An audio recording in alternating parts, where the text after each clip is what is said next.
देखिए हम लोग कंडक्टर्स के कॉम्बिनेशन के बारे में डिस्कस कर रहे थे कि हम लोग क्या करेंगे, दो कंडक्टर लेंगे जिन जो अलग अलग चार्ज होंगे, और अलग अलग चार्ज होंगे तो हम उसके साथ क्या करेंगे,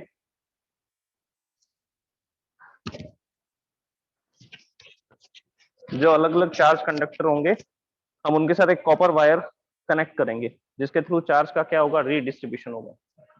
तो कल जो हमने स्टडी किया था वो था रीडिस्ट्रीब्यूशन ऑफ चार्ज, और इस रीडिस्ट्रीब्यूशन में क्या होता है, एनर्जी का कुछ लॉस होता है। तो उस एनर्जी के लॉस के बारे में हम लोग अभी डिस्कस करते हैं। So the topic is loss of energy by combination of charge conductors.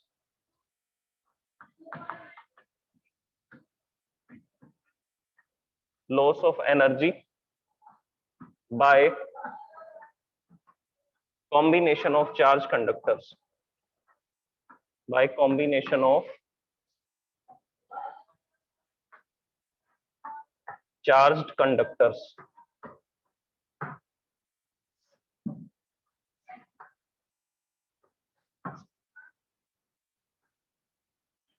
सबसे पहले डायग्राम बनाना पड़ेगा जो कल हमने बनाया था। इसमें हमने दो कंडक्टर रिप्रेजेंट किए थे। This is the first conductor which is having some charge, and this conductor having capacitance C1 and it is positively charged, which is having some charge Q1 and its potential is V1, and it is insulated and it is placed on an insulated stand so that the charge of the conductor will not transfer to the any other body, ताकि इसका जो charge है वो किसी दूसरी body में transfer ना हो सके। तो ये एक इंसुलेटिंग स्टैंड पर फर्स्ट कंडक्टर है। इसी तरह से इसके सामने हमने एक कंडक्टर रखा था। That conductor is having capacitance C2, इसका कैपेसिटेंस C2 है, and it's potential is V2 because it is having some charge Q2, क्योंकि इसमें Q2 चार्ज है और इस चार्ज के कारण इसका पोटेंशियल V2 है, and it is also placed on an insulated stand. ये भी एक इंसुलेटेड स्टैंड के ऊपर रखा गया है।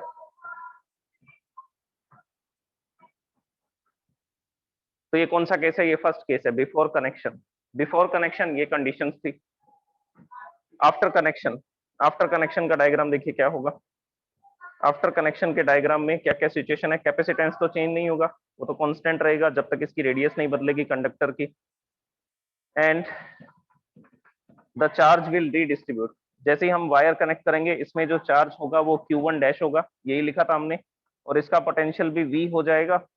और जो दूसरा कंडक्टर आप इस कॉपर वायर के थ्रू कनेक्ट कर रहे हो जिसका रेजिस्टेंस R है, और ये जो दूसरा कंडक्टर है इसका कैपेसिटेंस C2 रहेगा, और कुछ चार्ज सेकंड कंडक्टर से फर्स्ट कंडक्टर की तरफ मूव करेगा, क्योंकि हमने ये कंसीडर किया था कि इसका पोटेंशियल कम है, इसका पोटेंशियल ज्यादा है। तो यहाँ पर क्या होगा, इलेक्ट्रॉन्स फिर लो पोटेंशियल से हाई पोटेंशियल की तरफ आएंगे, इस कंडक्टर से इलेक्ट्रॉन निकल करके इधर आएंगे, तो इसमें चार्ज थोड़ा कम होता जाएगा, इसमें चार्ज की क्वांटिटी बढ़ती जाएगी। सो this is also having now charge Q2 dash, अलग चार्ज हो जाएगा। और ये ट्रांसफर कब तक होगा, रीडिस्ट्रीब्यूशन कब तक होगा, जब तक दोनों के पोटेंशियल सेम नहीं हो जाते।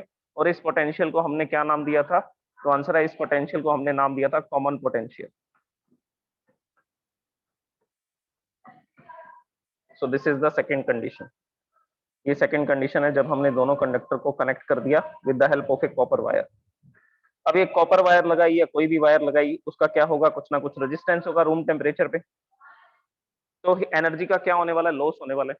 अब उस एनर्जी के लॉस को ही तो कैलकुलेट करना है कि इस ट्रांसफर में, चार्ज के ट्रांसफर में, रीडिस्ट्रीब्यूशन में कितना एनर्जी लॉस हो रहा है। अच्छा, इससे पहले हमने एक चीज स्टडी की थी, कॉमन पोटेंशियल का फॉर्मूला लिख लेते हैं क्योंकि वो हमारे काम आएगा इस टॉपिक के अंदर। देखिए कॉमन पोटेंशियल जो कैलकुलेट करते हैं उसको कैलकुलेट करने का तरीका होता है V is equal to C1V1 plus C2V2 divide by C1 plus C2। This is the formula of the common potential. ये कॉमन पोटेंशियल का फॉर्मूला है after the distribution of charge, redistribution of charge. Okay, अब energy loss को calculate करते हैं। Energy loss कैसे calculate करें, तो सीधा सा आंसर है कि कनेक्शन से पहले कितनी एनर्जी थी, कनेक्शन के बाद कितनी एनर्जी है, दोनों को माइनस कर दीजिए। तो यहाँ पे लिखेंगे total energy before connection, total energy of system before connection.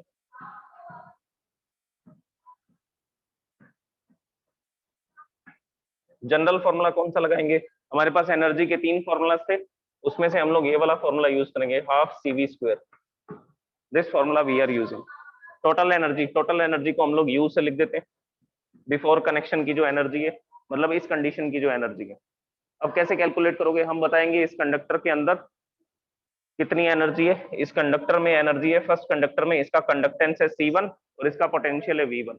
Conductance है C1, पोटेंशियल है V1, so this is half C1 V1 square plus second conductor का कंडक्टेंस है C2 और सेकेंड कंडक्टर का पोटेंशियल है V2, so half C2 V2 square. This is the total energy before connection. Conductors को connect करने से पहले ये एनर्जी थी। अब हम कंडक्टर्स को कनेक्ट करते हैं, so now we will calculate total energy of system after connection. Connection के बाद कितनी एनर्जी होगी, इस एनर्जी को हम लोग U डैश से लिख देते हैं, सेकंड केस की एनर्जी है, और सेकंड केस की एनर्जी को हम लोग लिखते हैं U डैश से।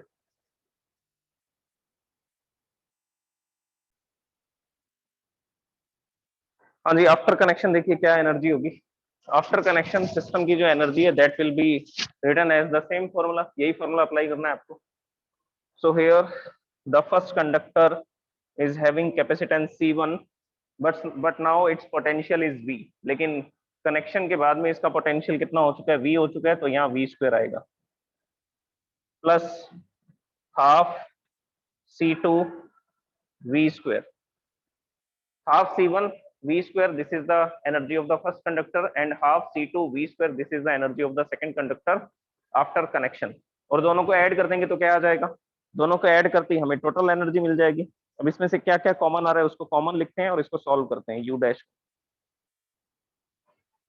अच्छा, इनको माइनस कर देंगे तो क्या आ जाएगा, लॉस ऑफ एनर्जी। पहले 100 जूल की एनर्जी थी सिस्टम में, कनेक्शन के बाद 90 जूल की एनर्जी रहेगी, तो कैसे निकालोगे डिफरेंस, तो डिफरेंस कैलकुलेट करने के लिए माइनस कर देंगे हम लोग, लॉस ऑफ एनर्जी 100 माइनस 90 कर देंगे। तो कनेक्शन से पहले की एनर्जी ज्यादा थी, कनेक्शन के बाद एनर्जी कम होने वाली है, तो हम यू को, अच्छा यू डैश को माइनस करेंगे कहां से, यू से, तो क्या आ जाएगा, लॉस ऑफ एनर्जी आ जाएगा।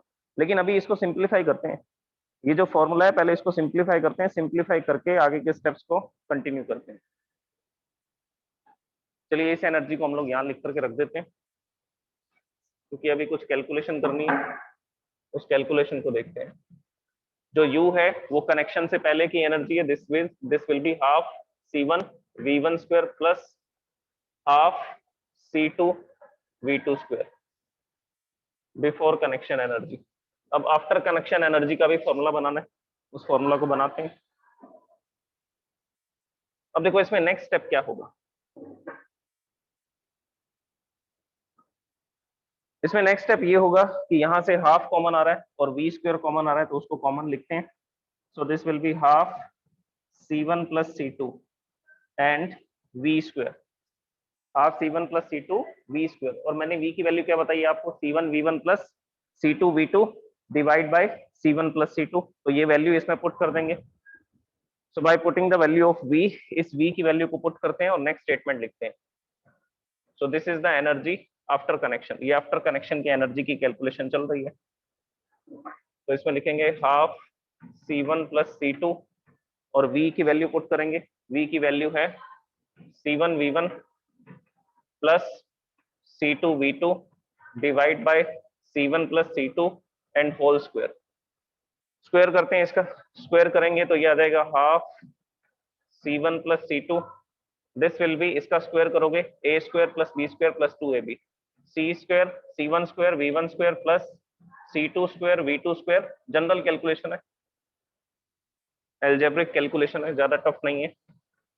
2 C1 C2 V1 V2, तो यहाँ पे तो हमने फॉर्मूला लगा दिया A square A plus B का होल स्क्वायर, तो ये फॉर्मूला यहाँ अप्लाई कर दिया। और डाउन स्टेयर्स में क्या लिखा हुआ है, डाउन स्टेयर्स में लिखा हुआ है C1 प्लस C2 और इसका स्क्वायर करना है, so this will be C1 plus C2 and whole square. इसमें स्क्वायर का फॉर्मूला क्यों नहीं लगाया, क्योंकि ये कैंसिल हो रहा था, C1 प्लस C2 से कैंसिल हो रहा है, तो ये कैंसिल होने के बाद में अब देखिए क्या क्या इसमें रह गया। इस फॉर्मूला में हमारे पास बचा अब स्टेयर्स में C1 square V1 square plus C2 square V2 square plus 2C1C2 V1V2 divide by, एक तो डिवाइड में 2 रह गया और डिवाइड में क्या रह गया, डिवाइड में रह गया C1 प्लस C2, बस this is the formula of U dash. This is the total energy after connection. Connection के बाद में ये एनर्जी हो जाएगी। ओके अब हम कैलकुलेट करते हैं loss of energy. Loss of energy को कैलकुलेट करने का तरीका मैंने आपको बता दिया, इस फॉर्मूला को भी यहाँ लिख देते हैं। Energy after connection, after connection की जो एनर्जी है this is C1 square V1 square plus C2 square V2 square plus 2C1C2 V1 V2 divide by 2C1 plus C2. This is the energy after connection. Now we are going to calculate loss of energy.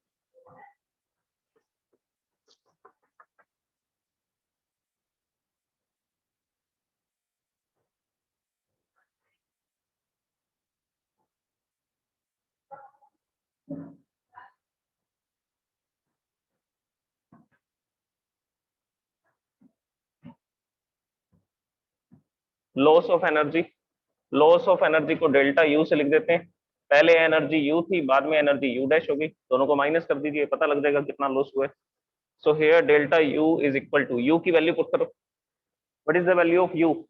Energy before connection, before connection energy है half C1 V1 square plus half C2 V2 square. This is the energy before connection. अब after connection कितनी energy है, तो ये लिखा हुआ formula minus में लिखेंगे, ये माइनस में आएगा C1 स्क्वायर V1 स्क्वायर। देखो इसकी वैल्यू पुट करने के बाद U डैश की वैल्यू लिख रहे हैं और साथ में किसका मल्टीप्लाई कर रहे हैं, ये पूरी वैल्यू या तो ब्रैकेट में लिख लो और यहाँ पे सब जगह पे प्लस आएगा, फिर जैसी ब्रैकेट ओपन करोगे तो माइनस की टर्म्स हो जाएंगी। तो इससे अच्छा मैं डायरेक्ट यहाँ लिख दूं, नेक्स्ट स्टेप में हम क्यों लिखें इसको, साथ साथ ही लिख देते हैं, जो पॉजिटिव है वो पॉजिटिव, वो नेगेटिव है वो नेगेटिव। तो माइनस का मल्टीप्लाई मैंने यहीं कर दिया इसके साथ में। सो C1 V1 square minus C2 square V2 square minus 2C1 C2 V1 V2 divide by 2C1 plus C2, ये बनेगा इसका फॉर्मूला। अब इसमें से देखो एलसीएम लेते हैं, एलसीएम लेकर के इसको सॉल्व करते हैं। So delta U is equal to, the LCM will be 2C1 plus C2, ये 2 से 2 कैंसिल हो जाएगा और ये पूरी टर्म को आपको इसके साथ मल्टीप्लाई करना है। 2 से 2 कैंसिल हो गया, इस पूरी टर्म को इससे मल्टीप्लाई करोगे तो C1 V1 स्क्वायर को इससे मल्टीप्लाई करो, सो this will be C1 square V1 square. फिर इस पूरी टर्म को C2 से मल्टीप्लाई करेंगे, C2 से मल्टीप्लाई करेंगे, this will be C1 C2 V1 square. Similarly ये 2 से 2 कैंसिल हो जाएगा, C2 V2 स्क्वायर को इन दोनों से मल्टीप्लाई करना है, तो मल्टीप्लाई करते हैं, this will be C1 C2 V2 square और इसको इससे मल्टीप्लाई करोगे C2 स्क्वायर V2 स्क्वायर। अब बाकी 2C1 प्लस C2, ये 2C1 plus C2 2C1 plus C2 से कैंसिल हो गया, ये पूरी टर्म को एज इट इज यहाँ लिख देंगे। सो this will be C1 square V1 square minus C2 square V2 square minus, यहाँ लिख देता हूँ 2C1 C2 V1 V2, this term is here, यहाँ पर लिख दिया। अब जो जो कैंसिल हो रहा है उसको कैंसिल कर देते हैं, जो जो इसमें कैंसिल हो रहा है उसको कैंसिल कर दीजिए। C1 V1 square positive, C1 V1 square negative की टर्म है और इसमें C2 स्क्वायर और V2 स्क्वायर आएगा, यहाँ पे C2 square V2 square, C2 square V2 square, ये प्लस क्या है ये माइनस क्या है, ये भी कैंसिल हो गया। तो कौन कौन सी टर्म्स बच रही हैं यहाँ पे उसको लिख देते हैं। Delta U is equal to, loss of energy is equal to C1 C2 V1 square plus C1 C2 V2 square minus, ये माइनस की टर्म यहाँ लिखी हुई है, this is 2C1 C2 V1 V2, 2C1 C2 V1 V2 divide by 2C1 plus C2। अब इसमें से क्या कॉमन आ रहा है, तो आंसर है इस पूरी टर्म में से C1 C2 कॉमन आ रहा है, तो C1 C2 को कॉमन लिख देते हैं। यहाँ पर V1 स्क्वायर आ जाएगा, यहाँ से कॉमन लोगे, so here we will write V2 square, यहाँ से कॉमन लोगे इसको तो क्या रह जाएगा 2v1v2, so this will B -2v1v2, ये फॉर्मूला बना इसका। अब यहाँ पे आइडेंटिटी अप्लाई कर देंगे, a square plus B square minus 2ab, so this will be a minus B whole square. तो फॉर्मूला बनेगा लॉस ऑफ एनर्जी का C1C2 v1 minus v2 whole square divide by 2 C1 plus C2। This is the formula of loss of energy. ये formula आपको याद रखना है loss of energy का। तो लॉस ऑफ एनर्जी कैलकुलेट करने के लिए क्या करना पड़ेगा, आपको दोनों बॉडीज के कैपेसिटेंस पता होने चाहिए, दोनों कंडक्टर्स के, दोनों का इनिशियल पोटेंशियल पता होना चाहिए कि पहले इसका पोटेंशियल कितना था और इसका पोटेंशियल कितना था बिफोर कनेक्शन। ये बिफोर कनेक्शन वाला आ रहा है सब कुछ।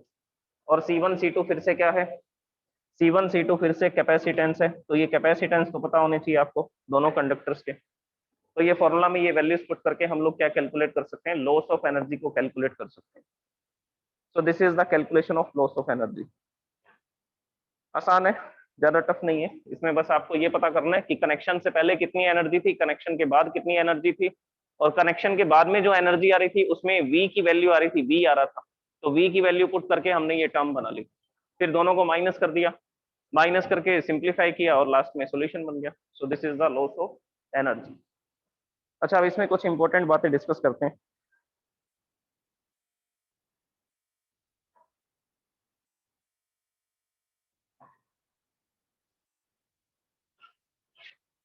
चैप्टर कंप्लीट हो गया। शार्प एजेस वाला मैंने आपको पहले ही बता दिया था, जिसको हमने कोरोना डिस्चार्ज बोला था। कॉर्नर से डिस्चार्ज होना कोरोना डिस्चार्ज बोलते हैं उसको, वो हम लोग ऑलरेडी डिस्कस कर चुके हैं इस चैप्टर में। अच्छा, अब इसके इंपॉर्टेंट केस देखिए। अगर दोनों कंडक्टर का पोटेंशियल पहले ही सेम होता, इसका पोटेंशियल भी V है, इसका पोटेंशियल भी V है, और मैं इनके बीच में वायर कनेक्ट कर रहा हूं, then the loss of energy, तो हम बोलेंगे लॉस ऑफ एनर्जी 0 होगा, क्योंकि कोई चार्ज का ट्रांसफर होगा ही नहीं। अगर इनिशियली इसका पोटेंशियल भी V था और इसका पोटेंशियल भी V था, तब आप इनके बीच में वायर कनेक्ट करोगे, वायर कनेक्ट करने से कुछ होगा ही नहीं, because both are at the same potential. और चार्ज किस कारण से फ्लो करता है, चार्ज तो पोटेंशियल डिफरेंस के कारण फ्लो करता है। तो जब तक पोटेंशियल डिफरेंस नहीं होगा तो चार्ज फ्लो ही नहीं करेगा, तो आप कंडक्टर जोड़ेंगे उससे कुछ होगा ही नहीं, क्योंकि इस कंडक्टर में कोई चार्ज फ्लो नहीं करने वाला। So if both the conductors are at the same potential initially, then after connection there will be no loss of energy. तो कनेक्शन के बाद कोई भी लॉस नहीं होगा एनर्जी का। तो एक तो आपको ये याद रखना है, और चार्जेस ही फ्लो नहीं हो रहे तो लॉस कैसे होगा। अच्छा, इसके बाद एक चीज और सुनिए, पोटेंशियल डिफरेंस के कारण चार्ज फ्लो करते हैं, और हम लोग क्या करते हैं, इसकी कैलकुलेशन करते हैं कि पोटेंशियल डिफरेंस के कारण जो चार्ज फ्लो कर रहा है वो कितना वर्क डन करेगा। पोटेंशियल डिफरेंस के कारण जो चार्ज फ्लो कर रहा है वो कितना वर्क डन करेगा। देखिए, इसका पोटेंशियल V1, इसका potential V2, so this is the potential difference V1 minus V2। और इस पोटेंशियल डिफरेंस के कारण चार्ज फ्लो कर रहा है एक कंडक्टर से दूसरे कंडक्टर में, तो कितना चार्ज फ्लो कर रहा है। अच्छा, इसके लिए हमारे पास फॉर्मूला क्या होता है, पोटेंशियल का फॉर्मूला होता है वर्क डन अपॉन चार्ज। और वर्क डन कैसे कैलकुलेट करते हैं, वर्क डन कैलकुलेट करने के लिए हम लोग क्या लिखेंगे, तो पहले सिंपल इसका जनरल फॉर्मूला लिखते हैं, work done is equal to potential difference into charge. Potential difference कितना है, पोटेंशियल डिफरेंस है V1 माइनस V2। तो इस पोटेंशियल डिफरेंस के कारण कितना चार्ज मूव कर रहा है, क्यू चार्ज मूव कर रहा है एक कंडक्टर से दूसरे कंडक्टर की तरफ जब हम इसमें कनेक्शन कर देते हैं। Okay, so this is the total work done. और अगर मैं पोटेंशियल डिफरेंस को V से लिखूं तो इस फॉर्मूला को समझना और आसान है, V इंटू क्यू लिख सकते हैं, पोटेंशियल डिफरेंस इंटू क्यू। ये कॉमन पोटेंशियल नहीं है, ये कॉमन पोटेंशियल की बात नहीं कर रहा, here V is potential difference, V को पोटेंशियल डिफरेंस बता रहे हैं।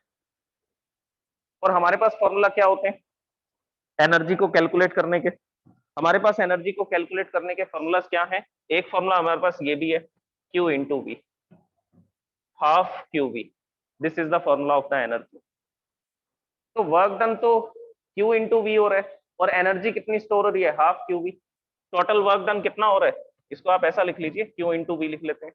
तो जब चार्ज एक कंडक्टर से दूसरे कंडक्टर में फ्लो करेगा, so there will be work done of Q into V, but the system is storing the charge half QV, system is storing the charge half QV. ये स्टेटमेंट मैं कैसे बोल रहा हूँ, ये हाफ क्यूवी एनर्जी क्यों store करेगा, क्योंकि हाफ क्यूवी एनर्जी तो किस में लॉस हो रही है, हीट की फॉर्म में लॉस हो रही है, अभी मैंने आपको एक्सप्लेन करके बताया। तो यहाँ पर हाफ क्यूवी एनर्जी हीट की फॉर्म में रेडिएट हो जाएगी और बाकी की एनर्जी कितनी रह जाएगी, हाफ क्यूवी रह जाएगी। तो बेसिकली हमने जब एनर्जी के फॉर्मूलाज कैलकुलेट किए थे तो सब फॉर्मूलाज में हाफ आ रहा था, सब फॉर्मूलाज में 1/2 आ रहा था। एनर्जी के 3 फॉर्मूला कैलकुलेट किए थे हमने कल के लेक्चर में, वो तीनों फॉर्मूलाज देख लो क्या क्या होते हैं। कल मैंने आपको एनर्जी, डेंसिटी, एनर्जी और ये 3-4 फॉर्मूलाज बताए थे और सारे फॉर्मूलाज में हाफ आ रहा था। टोटल एनर्जी का फॉर्मूला एक तो ये था हाफ CV², एक फॉर्मूला था हाफ Q इंटू V, और एक फॉर्मूला इसमें आ रहा था half Q² upon V, half Q² upon C, not V, Q² upon C। तो ये 3 फॉर्मूला हमने कल के लेक्चर में डिस्कस किए थे और तीनों फॉर्मूलाज में हाफ आ रहा है। टोटल वर्क डन तो Q इंटू V होता है पोटेंशियल डिफरेंस के कारण, लेकिन एनर्जी कितनी स्टोर होती है, हाफ QV स्टोर होती है। तो हाफ एनर्जी कहाँ गई, तो आंसर है हाफ एनर्जी हीट की फॉर्म में रेडिएट हो जाती है। अच्छा, आप इसको कंडक्टर की हेल्प से नहीं समझना चाहते तो हम इसको कैपेसिटर की हेल्प से बता सकते हैं। जैसे कैपेसिटर में मेरे पास ये 2 प्लेट्स हैं और इसके साथ में मैंने एक सोर्स लगा रखा है पोटेंशियल डिफरेंस V का, और हमें पता है कि ये चार्ज कैसे होगा, यहाँ से इलेक्ट्रॉन निकल करके आएंगे, बैटरी के प्लस तक आएंगे और इसके नेगेटिव टर्मिनल से इलेक्ट्रॉन इस प्लेट तक जाएंगे। तो धीरे धीरे ये प्लेट नेगेटिवली चार्ज होती जाएगी और ये वाली प्लेट कैसी होती जाएगी, पॉजिटिवली चार्ज, क्योंकि इलेक्ट्रॉन यहाँ से आ रहे हैं, इस पर इलेक्ट्रॉन की डेफिशिएंसी होगी तो ये पॉजिटिवली चार्ज, इस पर इलेक्ट्रॉन्स की एफिशिएंसी होगी तो सामने वाली प्लेट नेगेटिवली चार्ज, और ये कैपेसिटर चार्ज हो चुके हैं। और ये कब तक चार्ज होगा, जब तक कि इसकी प्लेट्स के बीच में भी पोटेंशियल डिफरेंस V नहीं हो जाता। 12 वोल्ट की बैटरी लगाइए तो पोटेंशियल डिफरेंस यहाँ भी 12 वोल्ट होना चाहिए, तब जाकर के ये फ्लो ऑफ चार्ज क्या हो जाएगा, रुक जाएगा और ये कैपेसिटर चार्ज हो जाएगा।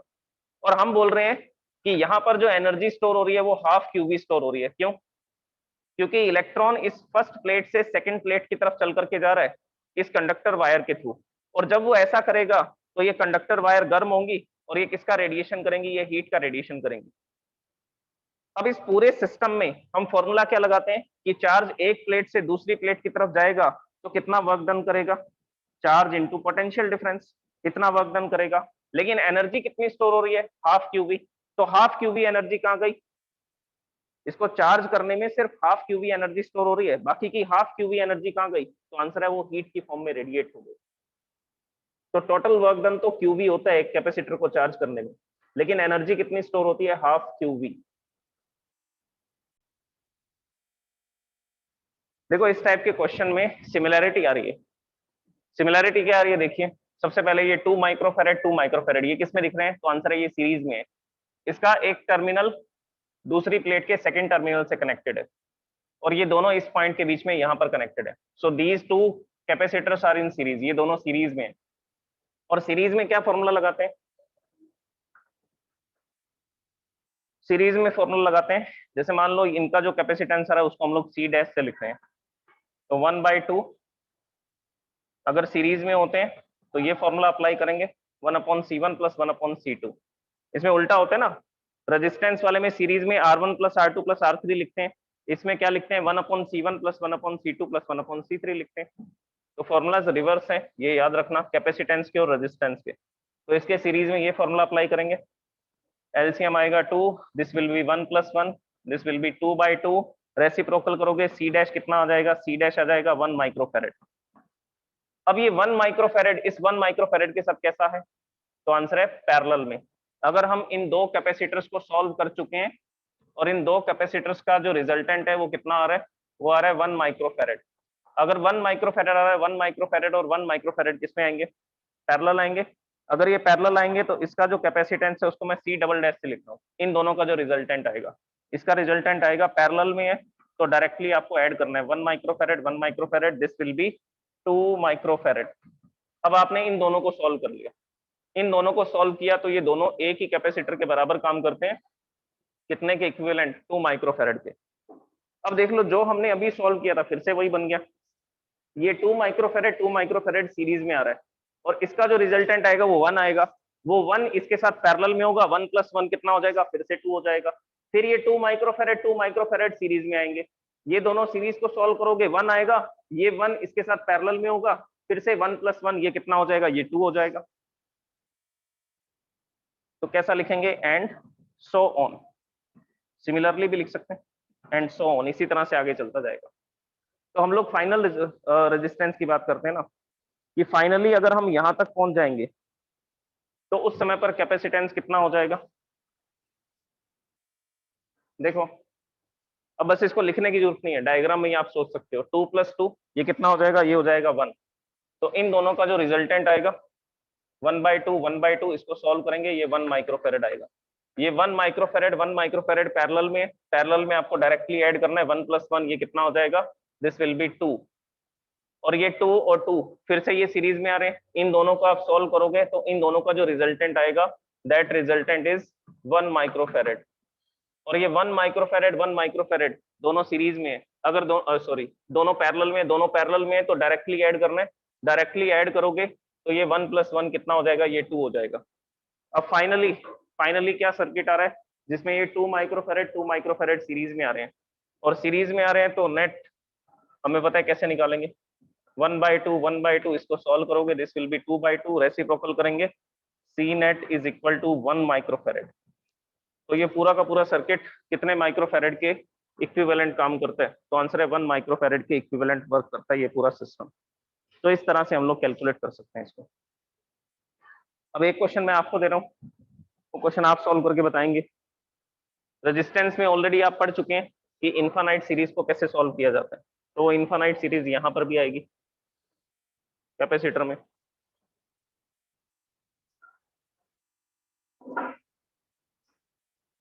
तो एक दो क्वेश्चंस लिखता हूँ, आप नोट करना। Please note down this questions and try to solve this questions. कल हम लोग इसको डिस्कस करेंगे, इसके सॉल्यूशंस को।